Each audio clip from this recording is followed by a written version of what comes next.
Now that the organization has a good idea of what positions are going to be available and what the supply of candidates looks like, it must now decide the best methods for recruitment.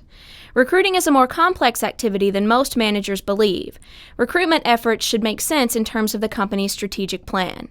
It is also important to understand that some recruiting methods are superior to others, depending on who you are recruiting and what your resources are.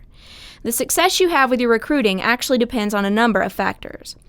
Some external factors affecting recruiting are the looming undersupply of workers and increasingly fewer qualified candidates, meaning that many organizations today are looking for highly trained employees and the number of people qualified is getting smaller and smaller. Also, there are some internal factors affecting recruiting.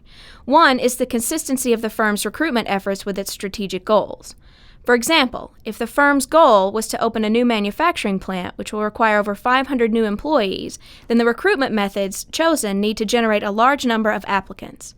Also, lower-level jobs are easier to fill because the number of qualifications needed are fewer and therefore can probably be filled by someone local. But for more highly skilled jobs, an organization may need to look nationally or even internationally to find the right candidate. Some additional internal recruitment issues are available resources and choice of recruiting methods. For example, not all organizations have an unlimited recruitment budget, so cost is a concern. There are many avenues organizations can take to find qualified candidates both inside and outside of the organization. Be sure to read about the different options and the advantages and disadvantages of each in your textbook. With many challenges to effective recruiting, companies are turning to previously untapped talent pools. The first group more organizations are trying to attract is single parents. Formulating an intelligent program for attracting single parents should begin with understanding the considerable problems they often encounter in balancing work and family life. The next group is older workers. Many employers are encouraging retirement-age employees not to leave, or are actively recruiting employees who are at or beyond retirement age by making their companies more appealing. There are also more minorities and women entering the workforce than ever before, and attracting this group requires employers to understand the recruitment barriers that can hinder these groups.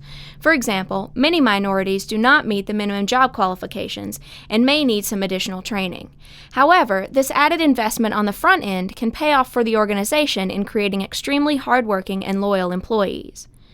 Another option for organizations is the Welfare to Work program, which allows organizations to apply for federal grants to develop training programs for welfare recipients.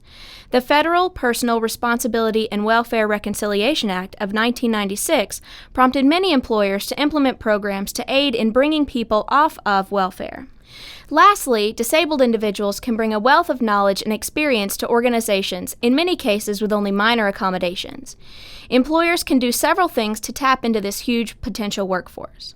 The Department of Labor offers several programs, and all states have local agencies that provide placement services and other recruitment and training tools. All of these groups can be great sources to draw potential applicants from, and many organizations are taking advantage of this opportunity. Over the course of this video, we have discussed some of the main techniques organizations use to plan for and recruit qualified candidates. It is now time to apply what you have learned.